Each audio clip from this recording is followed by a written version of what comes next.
Misy autorisation mividy volamena manolotra anao ny Logité.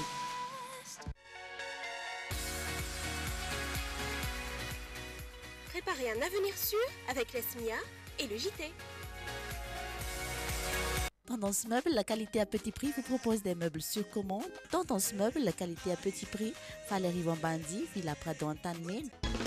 Madio citron jason vaovao vovon-tsavony misy hanitra voasary makirana ary triple action ihany koa. Flair, stylo pour tous. Manoratra tsara miaraka amin'ny stylo Flair sy ny Logité. Pour tous vos projets de construction ou de rénovation, Socavitre, fabricant, poseur et spécialiste de pliage de tôle et bien d'autres. Mitsakitsako chin-chin miaraka amin'ny Logité. Telma, safidiko numéro 1 malagasy manolotra ho anao.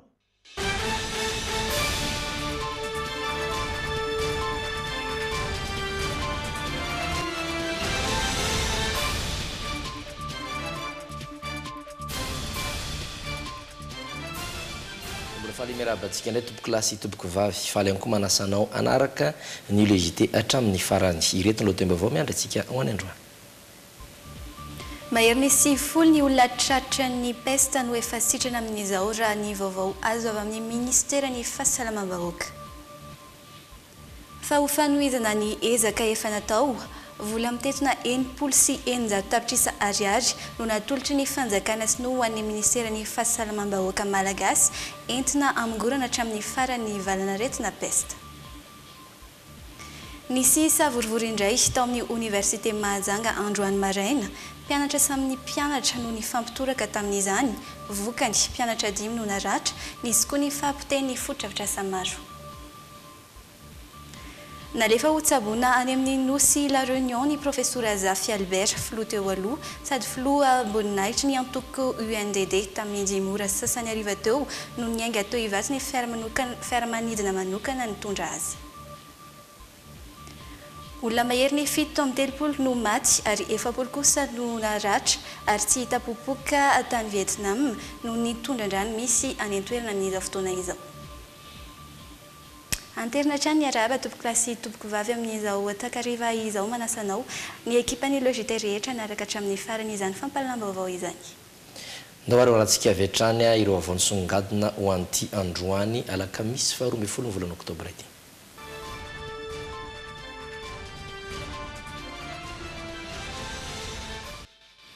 Mitoetrany ny ady amin'ny valana retina pesta na misy aza ireo namony ainy maromaro koa ireo sitrana tao anatin'izany. Mahery ny 70 ny olona tratra ny pesta tao anatin'izay ary efa nahazo fahasitranana izay midika fa nahitampahomiazana ny fitsaboana hoy ny lehibe ny serasera ny ministera ny fahasalamam-bahoaka anisan'ny fomba iray ahafana miserasera mikasika ny pesta kosa ny laharana maintso 700 nijery ny fomba fiasan'izy ireo androany miaro sorojo ravaka sy Ianjarakotonireny. Hatramin'ny alarobia 10 oktobra mahatratra 570 ny olona tratra ny pesta no efa sitrana soamantsara, 420 kosa ireo efa nivoaka ny hopitaly raha ho an'ny omaly fotsiny hoy ny tatitra avy amin'ny ministera ny fahasalamam-bahoaka. Efa misy ireo sitrana ary tena efa miriria eny anivon'ny fiarahamonina. Tiana tenenina zany dia mahomby ny fitsaboana. Raha ohatra pesta reti-tratra indray no mahazo azy dia manavy be ihany koa ilay olona miakatra be na fananototrany dia mikohaka izy dia mandreo akara dia marary ny tratrany sady sepitra izy dia reraka be koa izy. Izay ny fisehony. Fa raha ohatra ka miseho ireo anankiroa ireo dia ny tsara manatona tompom-pahasalamana. Efa misy ny laharana maintso 700 azona fanampanazavana momba ny pesta. Maimaim-poana ny antso ka piasan'ny fahasalamana miisa 420 no mandray sy mamaly ny antso mandritra ny tontolo andro izay mifandimby isaky ny tapakandro. Ny fitrangany aretina pesta, ny fomba fiarovana amin'izany ary ny toerana tena ahitana ny valana aretina niompana amin'ireo amin'ny ankapobeny ny fanontaniana apetraky ny mpiantso. Ny torohevitra zany dia arakaraky ny filan'ilay olona ary anisan'ny zavatra tenenina ambenimbeny koa zany dia hoe ny fanatonana ny tobim-pahasalamana raha vao misy mampiaya. Ohatra ilay ianao efa voy iny ianao manatona toeram-pahasalamana, ohatra ka mifanerasera amin'ilay olona voy ianao dia avy hatrany koa ianao dia manatona tobim-pahasalamana dia niany mandray tanana anao mailay foana fa tsy mahazo minana fanafody fotsiny amin'izao. tsy mahazo mihinana fanafody amin'izao fotsiny fa tsy maintsy ny dokotera no miteny zao fanafody hoanina zay vao mihinana. 12 andro izay ny niasan'ny laharana maitso 7 anjato ny isan'andro eo ny antso voray antso tsy voatery avy amin'ny olon-tsotra fa na ny mpiasan'ny fahasalamana ihany koa azy. Toerana araisana antso betsaka ny eto Antananarivo saingy tsy lasa-danja amin'izay ihany koa ny avy any amin'ny faritra hafa. Manao toy vakana ihany koa ny fanampina iraisam-pirenena amin'ny maha tafidrantsika ao amin'ny faritra faharoa amin'ity valaretina peste ity. Vola mitesina enimpolo sy eninjato tapitrisa ariary no natolotry ny fanjakana sinoa ho an'ny ministeran'ny fahasalamam-bahoaka malagasy entina amingorana hatramin'ny farany izay valan'aretina pesta izay. Ankoatra izay nandefa mpitsabo sinoa ihany koa izy ireo hiara isalama amin'ny mpitsabo malagasy. Nambaran'ny ministry ny fahasalamam-bahoaka nandritra izany fa vao maika hanampy amin'ny famingorana ny valan'aretina ny fitombon'ireo fitaovana entina miasa sy fanafody omena ireo tsy salama. Nanatrika izany fotoana izany Irina Andriamalala sy Zora Andriatsy salama. Taorian'ny faraisan-dahatra ireo vondrona iraisam-pirenena amin'ny fahaizan'ny fanjakana amin'ny feno valan'aretina peste eto amintsika nitondra ny anjara biriky ny firenena sinoa androany. Entina mampitombo ny ady amin'ny valan'aretina peste dia nitondra fanampiana mitetina $2 sy $3 izy ireo izay manodidina ny 10 sy 900 tapitrisa ariary. Nambaran'ny masovon'ny Chine miasa eto amintsika fa efa fanaon'izy ireo ny tolo-tanana tahaka izao saingy ny ampy izany amin'izao vanim-potoana sarotra lalovan'ny firenena malagasy izao. Lazaiko eto fa amin'izao fotoana izao dia efa misy ny sinoa-mpitsabo manodidina ny 700 miasa amina hôpitaly lehibe miisa 7 eto Madagasikara amin'izao ady amin'ny pesta izao. No mafisin'ny ministera ny fahasalamam-bahoaka ihany koa fa efa voafehy tanteraka ny tapa-hafatesan'ny olona mitondra ny valan'aretina pesta. Efa miena hoy izy ny olona maty ary mitombo isan'andro ny isan'ny olona voatsabo ara-potoana. Raha jerevana ilay ataonay hoe courbe épidémique na épidémiologique dia efa manomboka midina ilay tapa-hafatesana. Na ataonay hoe taux de létalité. Miakatra ilay olona mankany amin'ny hôpitaly miditra ilay tapa-hafatesana. Ilay tapa-hafatesana izany manko hoe dia tsara mazavantsika kely manazava kely hoe ilay osan'ny olona maty raha mihoatra ny olona marary. Utolakandro io nanao toy vakana teny amin'ny ministeran'ny fahasalamam-bahoaka ireo mpiara-miombona ny iraisam-pirenena nanolotra fitaovana sy fanafody amongorana ny pesta. Raha mpitso dia hidina ny Tomasina ny ekipan'ny ministeran'ny fahasalamam-bahoaka izay nahitana ny taha-ambony tamin'ny pesta nanerana ny Madagasikara. Mazava azo fahaizana paritaka amin'ireo tobim-pahasalamana mandraikitra ny aretina pesta eto Antananarivo sy manerana Madagasikara ireny fanafody sy fitaovana.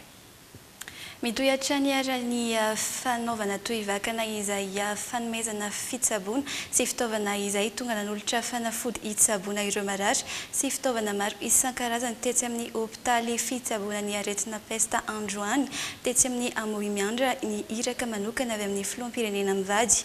Nanatrika izany Sonia Andrenirina sy Zora Andriatsalama. Hatramin'ny volana aogositra izay nampianaka ny valan'aretina pesta teto Andrenivohitra. Marary manodidina ny 900 no efa nandalo tety amin'ny hôpitaly fitsaboana ny aretina pesta na ny Chapa Amohimiandra. Raha ny fanazavany lehibe ny hôpitaly dia efa nahitana fianahana ny isan'ireo marary niditra teto amin'ny Chapa tamin'ity herinandro ity. Mba ahafahana miady amin'ny fiparitahana ity valan'aretina ity dia mitohatra ny ezaka ataon'ny fitondram-panjakana ao anatin'ny fikarohana tetika ady hiatrehan'izany. Ho an'ny androany dia tonga nanolotra fanafody maro hitsaboan'ireo marary sy fitaovana isan-karazany ahafahan'ireo mpitsabo manao ny asany amin'ny antsakany sy andavany ny iraka manokana avy amin'ny filoham-pirenena mivady. Tena ilaina tompoko ny fiarovan-tena ho amin'ny kasan'ny fahasalamana.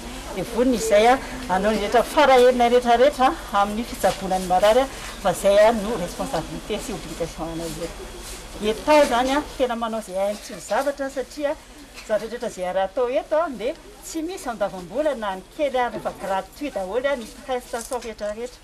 Izay zany tena andraikitra tena raisy fitondrana raha tsy misy fitondrana fiobe manao an'izay dia sahirana izahay.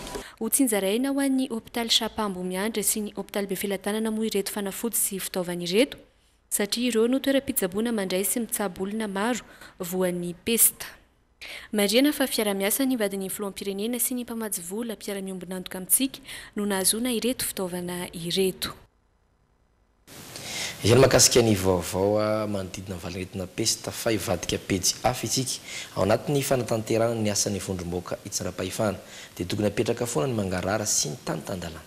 Anisan'ny fomba hijerena ny fandehanan-draharaha sy ny asa vita ny fitendran-pahefana ny fitsirihana amin'ny alalan'ny boky nandraikitra na ihany koa ny hoe contrôle de légalité nanatrika ny fanolorana ny boky androany ny filoham-pirenena malagasy Razona Ranomampianina tsy ireo vondrom-bahoaka hitendran-pahefana isamparitra mitondra ny fanazavana amintsika kosa Irina Andriamalala sy Zora Andriatsalama. Antoko ny fampandrosoana ifotony vondrom-bahoaka itsinjara-pahefana ny fahefana omen'ny fanjakana ireo vondrom-bahoaka eny fotony no tokony hiteraka fampandrosoana maharitry ny firenena. No mariny ny filoham-pirenena Razona Ranomampianina fa tsy ny fitsinjarana ny vola ihany no atao anatin'izany fa eo ihany koa ny fanapariana andraikitra. Mila miteraka fotodrafitrasa any fotony isika amatsiana ara-bola an'ireny faritra maro samihafa ireny satria betsaka ny fotodrafitrasa izay azo ajora ao anatin'ireny. Androany natolotra ho an'ireo vondron'olona ifotony fitaovana ampiasain'izy ireo ny boky izay hanamaivana fitsirihana ny olom-boafidy. Izany dia tafiditra ao anatin'ny fanaraha-maso entina mpanjakany mangarahara sy hanomezana tatitra ny asa vita ho an'ny vahoaka. Io contrôle de légalité io mba tiako hazavaina dia ny hoe aorianan'ny fahavitan'ny ireo olom-boafidy ny andraikitra ny siny ny antota taratasy izay ataony na ny fampiasana ny vola no anaovana an'izany andraikitra izay atao ao anatin'ny fahatokisana dikan'izany efa misy fivoarana mihitsy satria rehefa vita ilay asa izay voajerena ny mahamety na tsy mahamety azy dia hitsarana an'ilay izy rehefa avy eo zany. Nanatrika ny fanomezana ny boky nandraikitra vaovao andreo vondrom-bahoaka itsinjara-pahefana androany ny filoham-pirenena malagasy Razona Ranomampianina tanjon'ny fitondram-panjakana ao anatin'ny fanapariaham-pahefana ny isian'ny fifanantonana kokoa eo amin'ny vahoaka sy ny mpitondra. Mbola teo amin'ireo vaovao maro samihafa ny actu antsika ao ny toka marotra ireto.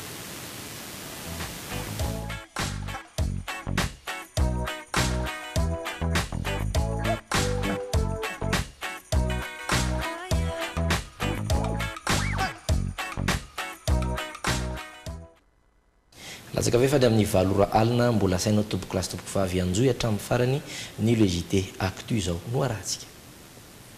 Institut supérieur de l'informatique et du management d'entreprise. ISIM, la réussite à la portée de tous.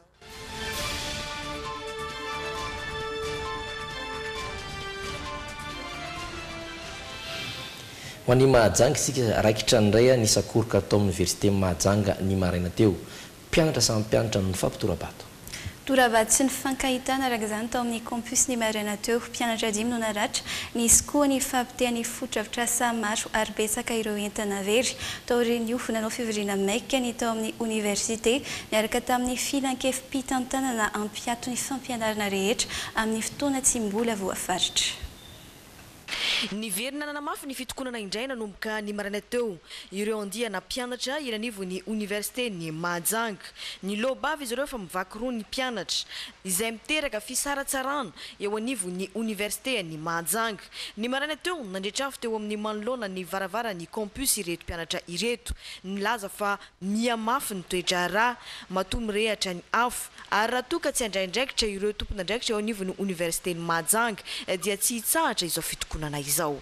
Karaha zao zany zava-misy hitantsika fo niakitra io motra io magnambara amintsika fo mafanafana raha akato agnatin'ny campus ary zavatra tsara hambarantsika marigny fa nisy fivoriagna fa nisy étape maro nandeha tamin'ny administration fo le raha jiaby mbola tsy vita antaratasy tsy vita signature oka tompoko atantsika taratasy ndraiky signature ny raha tapaka ary apitaka calendrier ny bourse zay tompoko ny profony raha jiaby fo mivaha ny problème ary hambarantsika koa mivakiroa ny association sy ny mpianatra ato amizao misy andiany mpianatra vitsy de vitsy mandeha micontra ny tombotsoany be sy ny maro ato amizao oka zany atsika mpitondra fanjakagna eto Majunga jusqu'à amin'ny ministère tompoko mba vahantsika io problème fivakisana mpianatra io fo hiteraka problème maventy ato amin'ny campus io zavatra io ary tsara hambarantsika fo amizao zare dia miantso ady amin'ny mpianatra reto marobe reto re mpianatra io tsy hay hoe ino tanjonjareo miteraka ady angambany miboaka mpianatra miboaka mitragno ny mpianatra zay angambany tanjonjareo tsy tompon'andraikitra zay président association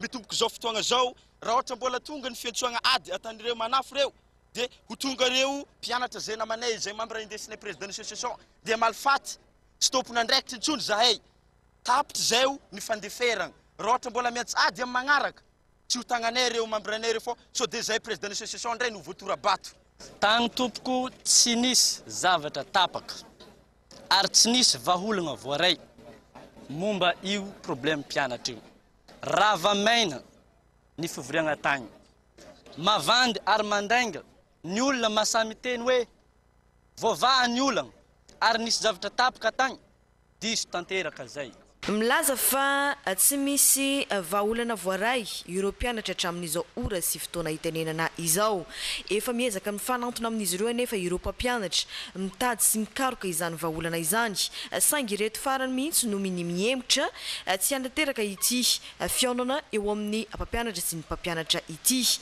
asa zay tiana atongavana ao ambadika zany ny fanaterana ny grevy aloha amin'izao fotoana no lara-pamena amin'izy ireo ny fandaram-pampianarana nefa amin'ity taona ity de mbola tsy vita ireo mpampianatra milaza faratoka tsy vita izany de mety ho taona fotsiny taona 74 sa ve izay mihitsy no andrasany ireto mpianatra ireto tapaka noho izany tamin'ity toa zava-misy tia sy fitarona filaminana ao amin'ny université Mahajanga dia napakevitra ny filan-kevim-pitantanana fa miato ny fampianarana rehetra ao amin'izany université Mahajanga izany mandritra ny fotoana tsy voafaritra nanomboka androany 12 oktobra 17 ho hitantsika ny toy ny tiraraha ty fa ivadika eo amin'ny vaovao hafa indrayntsika mahakasika ny tsy fahasalaman'ny filoha teo aloha professeur Zafy Albert nalefa otsabonany amin'nosy la réunion ny professeur Zafy Albert filoha teo aloha no sady filoha amboninahitry ny antoko UNDD tamin'ny 5 ora sasany ariva teo no niainga teo ivaty ny fiaramanizina manokana hitondra azy iazy nosy rahavavy dokotera misa 3 mpiambina ray ary ny zanany lano anaraka azy olara maso akaiky ny toe-pahasalamany hatramin'izao taoriny tsy fahatsiarovany tena omaly efa maro ireo tonga nitsidika ny filoha teo aloha fiteny lafy ny alarobia ariva teo ny gouvernement taorin'ny premier ministre Mahafaso nandrasana Olivier tamin'ny maraina teo ny antoko tim teo koa ny ministra tamin'ny fitondran'ny filoha teo aloha fantatra fa andray an-tanana feno ny fitsaboana ny professeur Zafy Albert ny fitondram-panjakana ankehitriny de efa anatin'ny réanimation zao fa manomboka miaradala me tsara ny fahasalamany dia efa mijery ny manam-pahaizana rehetra hoe azo atao ve ny fomba anaovan'ny évacuation sanitaire noho izany dia mirary fahasalamana ny professeur Zafy Albert izahay ivadika amin'ny vaovao hafa indrayntsika miseritra sosialy tsy miraviravitany amin'ny fanadiovana tananantany sy manodidina ny fitondram-panjakana eto Madagasikara ankoatra izay dia tonga ifotony zareo ireo fitaovana ho an'ny fanadiovana mihitsy ny ministry ny angofo ary ny akoranafo androany dia nanatrika izany Andriamasy Dodara Zarinjato mitoetra ny ezaka ho an'ny fanadiovana Antananarivo sy manodidina atao ministera ny rano sy angofo ary ny akoranafo amin'ny alalan'ny Samva taorinina nolona ny tale général Ty Samandrara miadidina ny fahadiovana Antananarivo ity ho ny colonel Rakotonarivo Marie William tamin'ny lalan'ny filan-kevitra nisy farany teo sy nanampi ministera anty Sampanety tamin'ny lalan'ny fandrotsana vola iray miliara sy 500 tapitrisa ariary nandoavana ny trosy dia ho araha maso akaiky ny fanatanterana camion ny asany an-tsakany sy andavany 25 tonnes ny camion contractuel amin'ny Samva dia 25 tonnes miditra eny an-dalanitra fa tsy camion vide no efa miditra sy mivoaka dia andavam-bola io dia asitsika caméra de surveillance koa eny zany zao caméra no makasary ny camion miditra eo dia miaraka amin'ny pesage tonga dia mivoaka zany hoe camion tamin'ny firy ny niditra numéro firy dia firy ny lanjany niditra teo dia autonazy zany nanaovantsika azy iza ministera ny rano sy ny angofo ary ny akoranafo averina ihany koa atoato ny fitsiriana ny fahadiovan'ny tanàna sy fokotany izay mety afara amin'ny fanasaziana mihitsy azy mesure anankiray horaisina ihany koa zany dia ambara amintsika zany fa efa mivory any zao ny teknisiana amin'izao fotoana zao miketrika ny famerenana sy fametrahana indray dia atao hoe inspection d'hygiène ny any amin'ny commune urbaine n'Antananarivo misy fa any amin'ny fokotany mihitsy no ametrahantsika azy mandra-piandry izany sady tafiditra ao anatin'ny ady amin'ny valanretina peste dia nolotra fitaovana entina manadio andreo commune 120 ao anatin'ny distrikna Tsimondrano androany ny ministera ny rano sy angofo ary ny akoranafo famonezana fitaovana izay tsy hifidianana loko politika eo amin'ny sehatry ny lozam-pifamoivoizana kosa dia misy 10 isan'andro reo ankizy hiaran'izay lozam-pifamoivoizana izay raha nitatitra ministera ny fanabeazam-pirenena Mampianana izay trangana loza ampifamoivozana izay misy ny fiofanana manokana omena ny mpianatra misa iray alina amin'ny sekolim-panjakana sy sekoly tsy miankina nosokafana tamin'ny fomba ofisialy teny Anosy ary ny hetsika fanentanana ny ankizy amin'ny aroloza ny fifamoivozana teny an-toerana ihany koa miaro Sorozy Ravaka sy Anjara Kotondrainy. Voalaza fa tsy latsaky ny 20 ny fiarabe mivezivezy amin'ny lalam-pirenena faharoa iny ho an'ny komuna Sambaina manokana mikodana ny lalana nefa saika manamorona arabe avokoa ny ankamaroan'ny sekoly any an-toerana any ka mateti-pitranga ny lozam-pifamoivozana ahafatesana mpianatra. Voaingana mihitsy zao teny no nisy amin'ny atao hoe digy mahazo ny komuna Sambaina iny ankizy kely maty tao amin'ny EPP. Ampianana ny trangana lozam-pifamoivozana isy ny fanentanana ny ankizy atao amina sekoly miisa 30 ao anatin'ny komuna Sambaina. Ray volana mahery kely eo ny faharetana izany ka tapakandro avy isaky ny sekoly. Izy kosa ny fampiasana vatakely antsoina hoe cube sécurité ahitana boky sy fitaovana samihafa mirakitra ny fototry ny lalan'ny fifamoivozana. Ohatra hoe aiza ny tokony apita rehefa eny an-dalana dia eny amin'ny toerana voatokana eny amin'ny tsipika fotsifotsy azo miazakazaka ave eny amin'ny toerana na dia atao raha hoe toerana voatokana iampitana. Matetika iaran'ny lozam-pifamoivozana ny ankizy satria misy 10 isan'andro zany eto Madagasikara raha ny taremarika avy amin'ny ministera ny fanabeazam-pirenena. Oferovana ny ankizy indrindra araka izany no antom-pisian'ny tetikasa izay azo lazaina ho nahitam-boka ny tao anatin'ny 4 taona izay. Tany amin'izay faritra rehetrarehetra nanaovana an'ilay fiofanana zany sy le fanentanana dia hita soritra mihitsy fa hoe miena ny isan'ny accident. Nanomboka ny taona 2013 ny tetikasa miompana amin'ny fanentanana ny mpianatra ho an'ny fiarovan-tena amin'ny lozam-pifamoivozana. 4 alina ny ankizy efa nahazo fiofanana maimaim-poana saingy tombanana ahatratra 4 alina kosa zany hatramin'ny farany ity taona ity.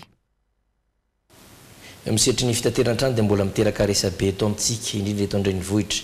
Ny disadisa misy eo amin'ny fikamanana taxi miasa eto an-drenivohitra sy ny fiadidina ny komuna.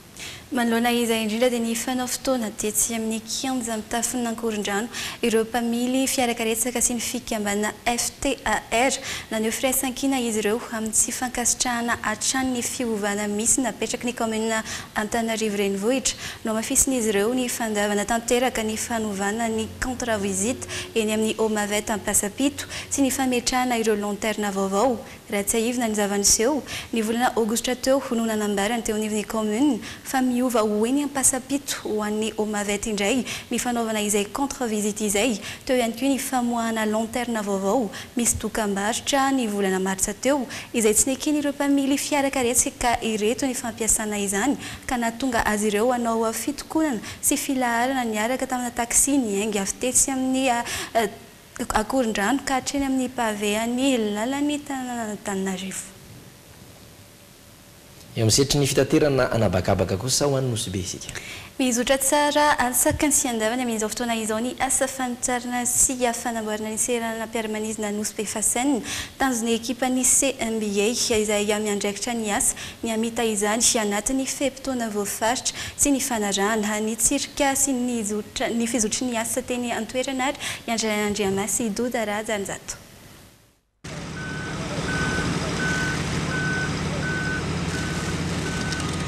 Roa volana sy tapany aty aorian'ny fanomboan'ny asa dia tsapa fa mizotra tsara amin'ny tokony ho izy ny fanitarana sy fanamboarana seran'ny mpiara-manidina any Nosy be. Tafiditra tsara anatin'ny fe-potoana napetraka ny fanarahana teo amin'ny fitondrana malagasy sy ny Ravinala Airport izao asa ataon'ny ekipa ny CMBA ahitana ny Korasy Madagasikara sy ny Bogus Bâtiment International izao. Lehibe indrindra amin'izany ny fanamboarana ny pista izay alana sy andaniana vatokely milanja 500,000 taona sy tara 2 alina taona izay mitetina dia mifoly tapitrisa euro. Nisy moa zany ny fampahafantarana izao azao ny tany amin'ny kompania aérienne rehetra dia amin'ny 7 ka hatramin'ny 7 maraina no hanaovana ny asa eto amin'ny pista Nosy be. Tsy misy moa zany hoe vol annulé amin'ilay izy fa izahay no misy adapté amin'ny vol misy izay nahatonga ilay horaire 7 ka hatramin'ny 7 maraina. Olona manodidina 70 no miasa mandritry ny alina eto. Ankoatra ny pista dia ho avoazina sy ho alehibiazina ihany koa ireo toby fiantsonana fiara na parking eny seran'ny mpiara-manidina Nosy be. Comme vous pouvez le constater derrière moi, les travaux du parking de Nosy be sont en cours. Nous parlons cette fois-ci du parking voiture À l'heure actuelle, 49 places sont disponibles. Nous allons tripler cette capacité. Nous allons monter quasiment jusqu'à 150 places de véhicules. Raha tsy ahivina ankoatra ny fanamboarana ny pista sy ny parking dia ho ajarena ihany koa ireo famatsian-drano sy fifandrano ary trano fidiovana eto. Nanomboka tamin'ny aogositra lasa teo ny asa ary izany ho vita ny volana aogositra taona 2024 avy eo. Avy any Nosy-Betsika dia ho an'ny Sainte Marie kosa satria nitanterana tany toerana ny fanazara-tena ho an'ny ady amin'ny fahaverizan-tsoloka an-dranomasina ka atao amin'ny îlot madame no nanaovana izany. Nahetika avokoa ireo fitaovana toy ny barrage écremeux ary ny matapompa ireo tafika an-dranomasina sy ireo sivily ary ny mpiasan'ny sampam-pandrera-panjakana no nanatevina ny fahaiza-manaony teto Sainte Marie ny tapany faharoan'ny fiofanana dia miompana tamin'ny fanazavana ireo fifanarana iraisam-pirenena momba ny fahaverezan'ny solika an-dranomasina. Mariana fa toerana be mpizahatany i Sainte Marie izay toerana fijerena baleine sy fanondranana hazan-drano makany ivelany ka mila arovana amin'ny lotony ranomasina. Ary dia ampita amin'ny maresaka iraisam-pirenena isika. Olona mahery ny 7 no maty ary 4 mahery tsy tapopoka tany Vietnam no nitondra-drano nisy any toerana amin'izao fotoana izao. Antotany isa izay tsy mbola ofisialy amin'izao fotoana izao. Feno rano avokoa ny lalana ary mahery ny arivo ireo olona voatery nafindra toerana tamin'izany. Tsy hita tsony ny lalana andehanana fa tondraky ny rano izay ale rehetra. Tondra-drano izay mamely any avaratra sy ampovoantanin'ny Vietnam. Ny orana ny kija tsy nijanona nanomboka ny alatsinainy teo no nitarika ity tondra-drano ity. Vokany olona 7 izao no fantatra fa maty raha ny antotana isa tsy mbola ofisialy. Mahery ny 4 kosa mbola karohina. Amanjatony ireo miaramila ahetsika amin'ny fitadiavana ireo olona tsy hita ireo. Ny faritra Aubin any avaratra Vietnam no tena voamafy tamin'ireo rotsakorana. 20 ireo olona maty tao amin'izany faritra izany ary mahery ny 20 ireo tsy hita. Ny rano izay miteraka fiotsahan'ny tany ary mitarika fahasimban'ireo fotodrafitrasa maro. Marina fa i Vietnam dia isan'ny firenena iaran'ny loza voajanahary matetika. Manjizina ny 10 isan-taona eo ny trangana rivo-doza mandalo any an-toerana. Ny rivo-doza farany teo izay nafatesan'olona mahery ny 70. Tapatapaky ny volana septambra teo ihany koa no nisy ny tondra-drano mahery izay nandrava fotodrafitrasa maro tany an-toerana. Ary dia namaranantsika ny actu sy ny alauna idirantsika amin'ny tapany faharoa indray. Hoentina amintsika ao anatin'ny hoaiza androany ireo andindiny ireo hetsika tokony atao atoato nefa dia noho ny toetra raha misy eto amintsika dia voatery ahemitra izany. Ao anatin'ny hoianao kosa dia resaka volombava no hoentintsika teny an-dalana teny hoenonareo ao anatin'ny tapany faharoa ny hoianao izay valy teny izay. Ary ny hafakely androany dia ity maquillage somary hafakely nefa atao 3D ity no hoentina aminao.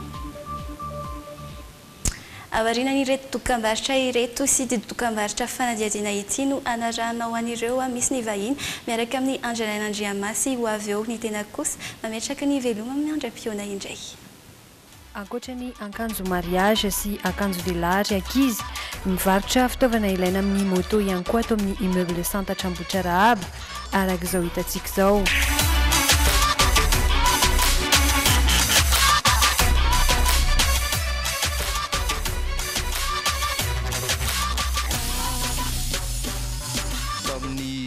Resaka kit moto izay lolovin'ny Doloxco Ambohitrarahaba ahitana an'ireo pièces kit misy marika TWH zany tena misy atao aminay, misy karazany maro surtout an'ireo moto 2 temps 4 temps RSZ, Buizy, Joke zany tena misy atao aminay.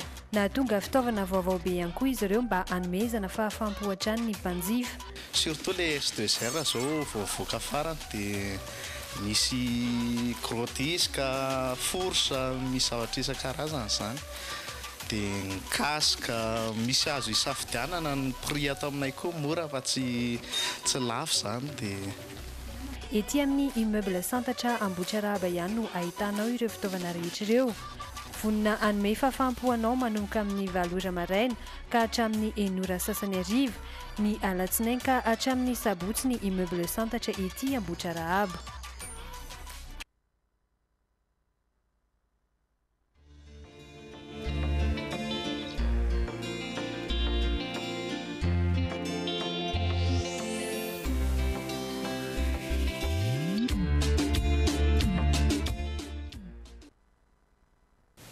tonga zao ndray mity tapany faharoa ity sika tompoko lasy tompoko vavy a manambahiny a tena vahiny tokoa teratany vahiny miarabanao ndray mety tsy mahazo teny gasy angamany dao raha tsika avy hatrany ny sary famantarana maso lavitra mivadika. Gestion management communication droit commerce marketing paramètre ninina fa ihany ny prime manolotra ho anao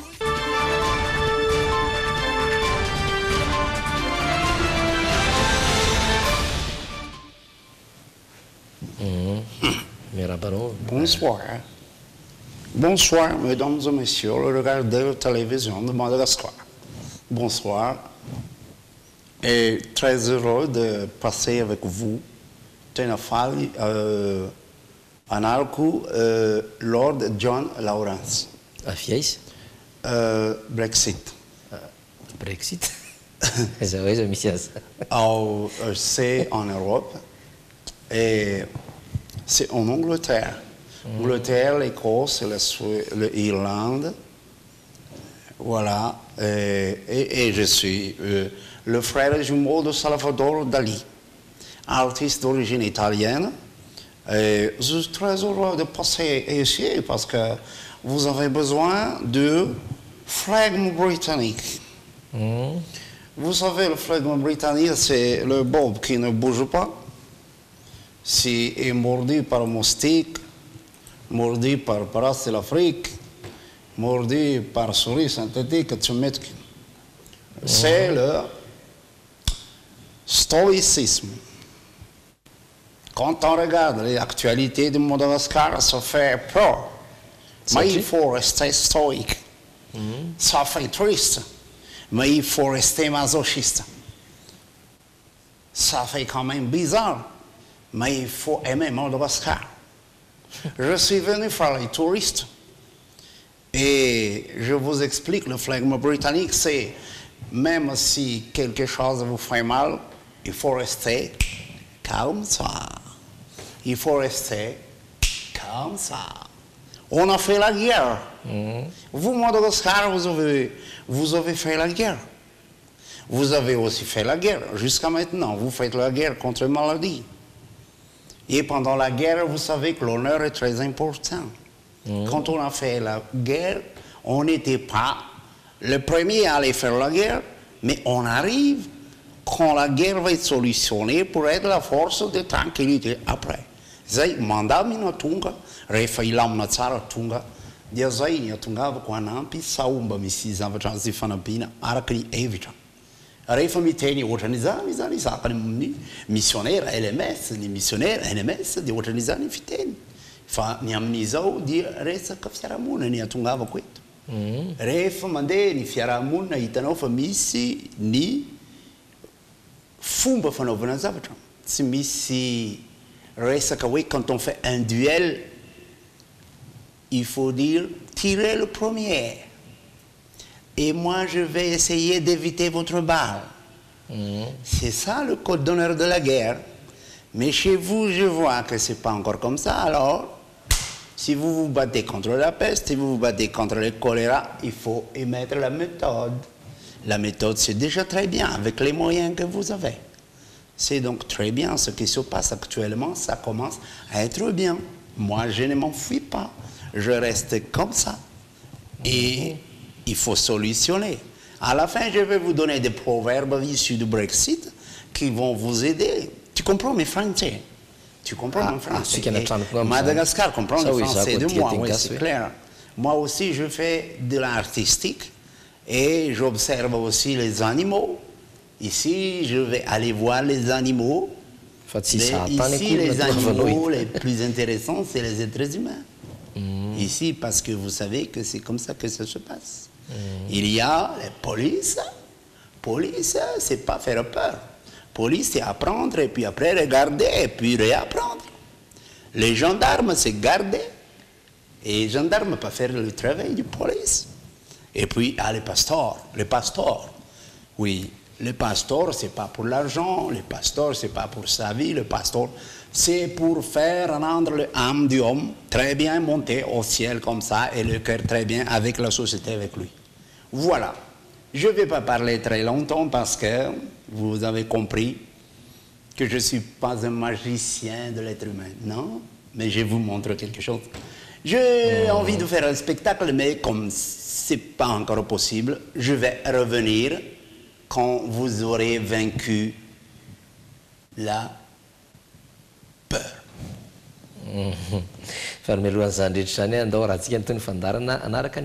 Bien sûr, bien sûr.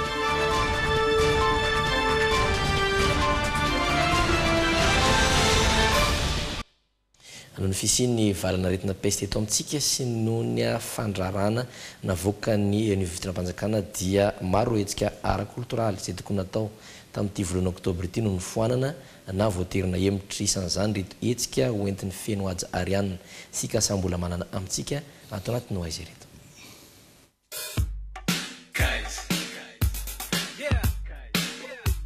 Tamin'ity volana oktobra ity no saika ao tanteraina ny Lucrèce andiany fahatelo. Napakevitra ny hanemorana izany ireo mpikarakara mba tsy hahaty izy fanantiran'ireo mpankafy ity hetsika ara-kultoraly anisan'ny zava-baovao eto Madagasikara. Itovy amin'ny hetsika hita tamin'ny andian'andro voalohany ihany no hita mandritra ity Lucrèce andiany fahatelo ity. Fa ny mampiavaka azy amin'ity taona ity dia misy animation hafa, misy concert dia misy animation miaraka amin'ny jet d'eau sy mbola maro hafa ihany koa fa rehefa eny angamitsika no mahita anazy. Tamin'ny taona lasa, olona maherin'ny 5,000 no tonga nandray anjara tamin'ity hetsika fitorana loko ity.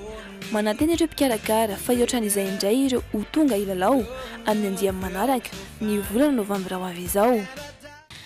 Manentana antsika mba ho avy amin'io fotoana io fa hetsika iray indray mandeha isa-taona ihany izy io no misy ary araka ny lazaiko teo moa fotoana ahafahany rehetra mba miala voly kely mba miova amin'ilay mahazatra satria anisan'ny izay moa mampiavaka ny okaloha mba proposer activité miova amin'ny mahazatra dia manentana antsika izay mbola misalasala mba ho avy amin'io fotoana io. Eny amin'ny faharinana Nosiany no tontosaina ny Lucrèce amin'ny 20 novambra 2024.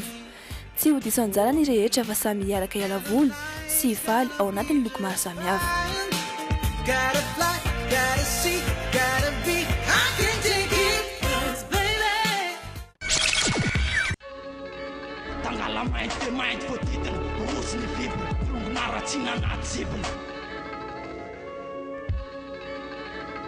Ankoatra izay, toy ny hetsika ara-kultoraly rehetra izay saika ho tanteraina tamin'ity volana oktobra ity teto andrenivohitra, voaterina hiamatra ihany koa ny fampisehoana rapigasy ranoray Sagatangala 2. Nandisy fanantenan'ireo mpankafy raha ny fanazavana nomen'ireo mpikarakara ny fanemorana ity hetsika ity izay tokony no tontosaina tamin'ny fahafitony volana oktobra lasa teo tao amin'ny cercle franco malagasy. Ny antony nanemorana anazy moa zany raha antsika mahita ireny trangany aretina peste teto Antananarivo sy teto Madagasikara reny dia tsy maintsy nahembitra ohatran'ny hetsika rehetra ihany zany le satria tsika samy ambany lalàna daholo efa niady ihany zay tany amin'ny préfet mba azahoana hoe fahazon-dalana manokana fa tsy refusé ihany zany le izy dia aleo zany miandro ohatran'ny olon-drehetra hoe ilamina mihitsy ty resaka aretina peste ty afaka manao hetsika daholo ny olona rehetra dia zay vao miverina manao an'le izy indray. Hiavaka ny hetsika satria dia hiankatsehatra mandritra ity Sangalatangala 2 ity avokoa ireo mpanakanto rapigasy na ireo efa zokony na ireo vao misonjotra. Ahitana ireo mpikambona rehetra eo amin'ny tangala mainty sy ny rapigasy en image. Ny tena mampiavaka an'io zany izy io live na rapy underground iarahana amin'ny clan Tangala mainty. Clan io zany misy groupe maromaro ao anatin'ilay clan Tangala mainty. Misy reportage ao, misy projection na clip zany ao dia misy ohatrany hoe live en direct mihitsy zany hoe eny antsehatra ohatrany hoe karazana émission dia eo moa zany ny groupe rehetrarehetra PDP. Tsy miova ny vidibidirana fa mijanona amin'ny teo aloha ihany natao any rehetra raha teo ity hetsika ity izay ambom-piaonan'ireo mpanakanto sy ireo mpankafy ny rapy malagasy. tangala mainty fanano mitoetry herinyerehetry toeran'heritry anapetry tara-pahamazina fahaverezana mandratry fiatraikany ao anatiny. C'est très bien. L'Ukraine, c'est bien. Vous, Madagascar, vous allez devenir comme Brexit, comme moi. Avec les couleurs blanches, vous deviendrez le magicien mandrake. N'ayez pas peur, les couleurs vont vous rendre un peu plus blanc que d'habitude. Très bien. Oui, comme le mien, je vais reculer. Tany Tomasina kosa dia nisy ny hetsika fampisehoana lamaody izay atotosa tamin'ny herinandro iny raha tsika efa nadedina.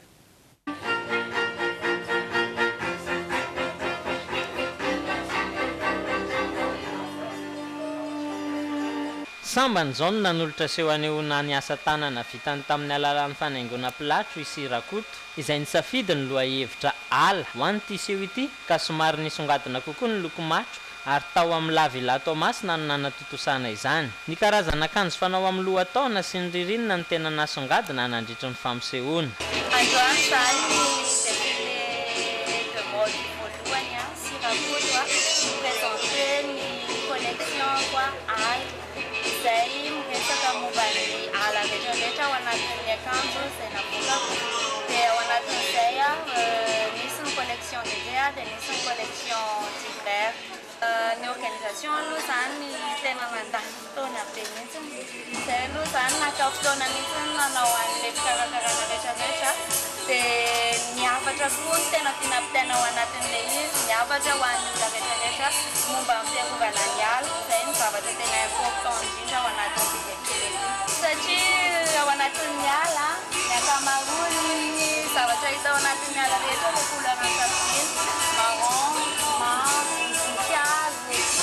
napiasa couleur pétillant zany dia zavatra namoaka an'ilay endrik'ilay ala hatramin'ny voalohany ka hatramin'ny farany miainga tamin'ny ala maitso fahafatonga tany amin'ny charbon avy na tazarana ohatran'izay. Pour le moment eto a Tomasina izay dia manao fronton iny izay dia manana atelier koa izay ao Taizikely ao. Mbola itoy ny hetsika ary tsy tsahatra ny karoka sy anolotra zava-baovao ho an'ireo mpankafy hatrany isi Rakoto ka efa mampanantena sady ny tenany fa ny taona 2024 dia ho avy ny anjarana Antananarivo. Raha i Tomasina no nanombohana izany tamin'ity taona 2024 ity.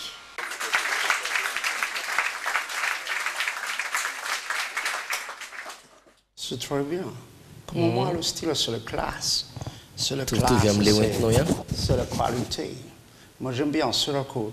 Vous voyez, le mannequin avec beaucoup de cheveux, là, c'est ce qu'on appelle les loups-loups. Attention, les voilà, ils se cachent dans les loups-loups. Attention. Très bien, très belle, il va mal gaffe. Je pense que je vais rester. Tu es ce qu'il y a en atni ou yana?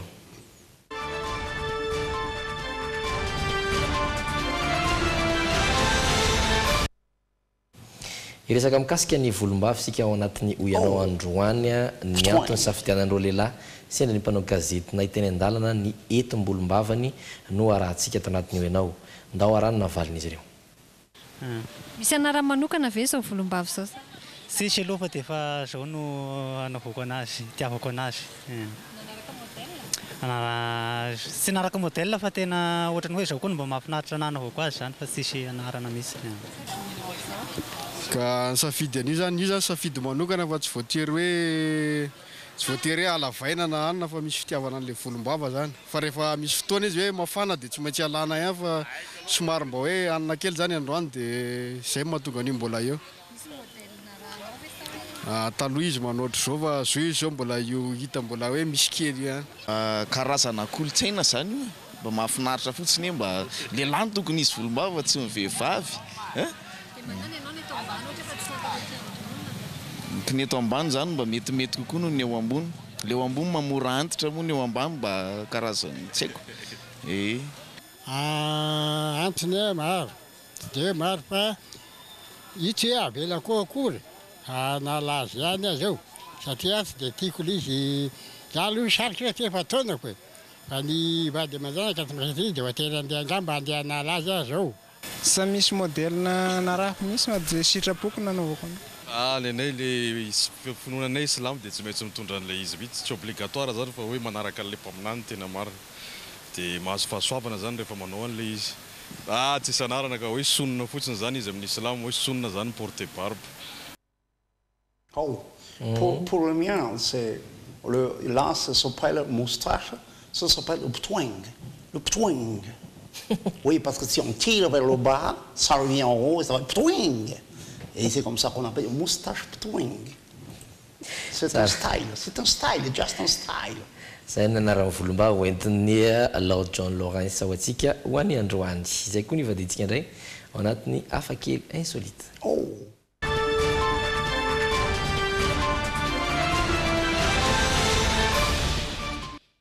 Fanaovana maquillage hafakely manaitra sady mampatahotra no antsika ao anatin'ny insolite ao amin'ny androany. Mimi Choi no anaran'ny mpamorona nahita izany fanaovana maquillage hafakely izany. Japonais izy ary masarika olona maro. Ao anatin'ireo tambanjotra serasera maro samihafa no izay talenta nanan'izay. Ndao raha antsika santy.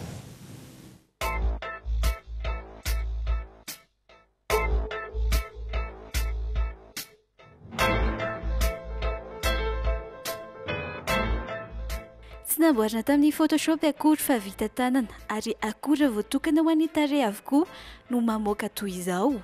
Mimi Choi izay no anarana fiantsoana ity mpanao maquillage ity. Efa matianina izy, raika amin'ny 30 taona, avy any Vancouver any Canada ity mpamorona ity, nefa dia teratany japonais.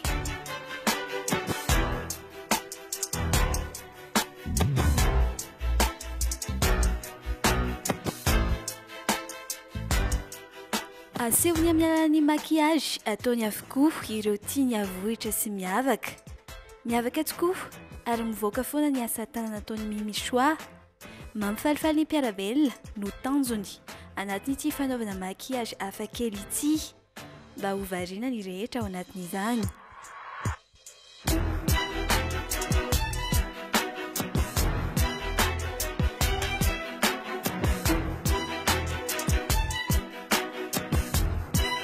Efa be mpanaraka be ao amin'ireo tambazotra tserasera samihafa ity japonais mpamorona ity amin'izao fotoana izao noho ny talenta asehony. Oh, ça fait peur quand même. Hein? Ça fait... I'm afraid. It's a draft on the face. And you're coming to change. Dracula. Misy mahavita ohatran'ireny ve any aminareo? Oui, on sait faire ça, mais elle est plus talentueuse pour le dessin. Elle peut faire, moi, transformer en Donald Trump. Mais j'aime pas. J'aime pas. C'est horrifique. Horrifique. Non, c'est ça. It's horrifique. Oh, j'adore. J'aime bien parce que moi je suis comme Mandrax, Salvador Dali, Lord Snowdon. It's my face. Ladies and gentlemen, let me transform Transformers. Oh, c'est Raid, comme on dit ici. Raid. Raid, tous sont teo malagasy. Ndao ho jerentsika nday ny vinavina ho antetry ny andro satria efa antombotra ny hafarana ny fotoanantsika.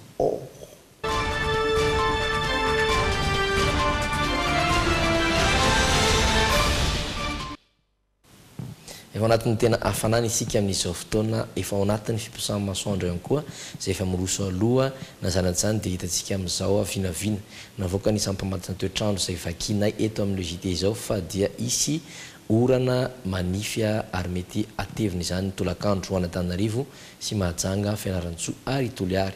Ifandemy kosa ny Raona sy Masoandro, Anatsirana sy Toamasina ary Antsirabe izay midiky izany fa dia tsy teny balika tanteraka ny masoandro ho an'ny faritra maro eto Madagasikara. Amin'ny 5 sy fefany no hiposaka masoandro ary amin'ny 9 ora latsaka 7 minitra ariva no ilentika izany. Voilà.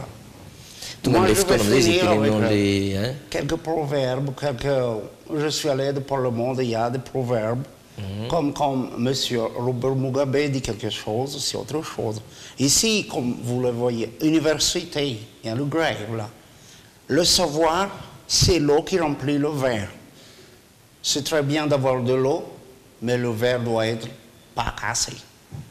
C'est clair ça. Il ne faut pas laisser dormir les problèmes, sinon ils se réveillent le lendemain plus fort. Le soleil ne fait jamais de grasses matinées. Le soleil se couche quand il le faut. L'oiseau ne chante pas pour vos applaudissements. Voilà. L'oiseau ne chante pas pour gagner de l'argent. Il chante pour appeler ses amis. Et dernière fois pour nous, les hommes, l'homme est un animal qui a réussi. Il faut toujours penser comme ça. Alors je vous souhaite des lendemains qui chantent, que vous pouviez battre la maladie qui est là en vous et que vous redeviendrez comme ça, très élégant, très rouge, like my jacket. See you soon, folks. Au revoir. Ça c'était. Rapidso amin'ny fitora sasany ariva indray ny fotoanantsika manaraka eto amin'ny légité. Et moi aussi.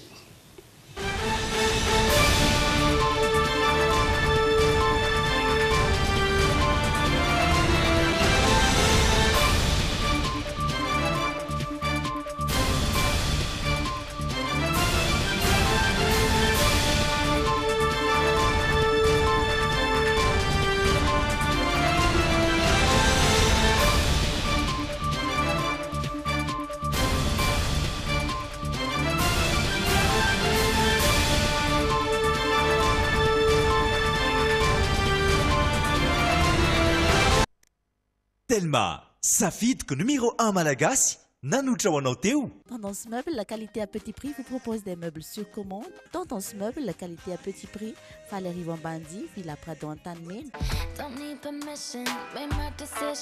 Bijouterie Santia, mi vite vous l'amène, Manul Chano, ni logité.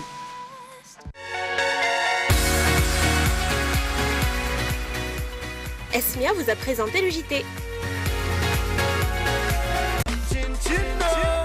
Mitsakitsako chin-chin miaraka amin'ny le JT.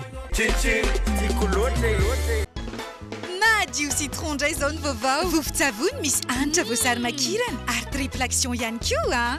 Flair, stylo pour tous. Manoratra tsara miaraka amin'ny stylo Flair sy ny le JT. Pour tous vos projets de construction ou de rénovation, Socavitre, fabricant, poseur et spécialiste de pliage de tôle et bien d'autres,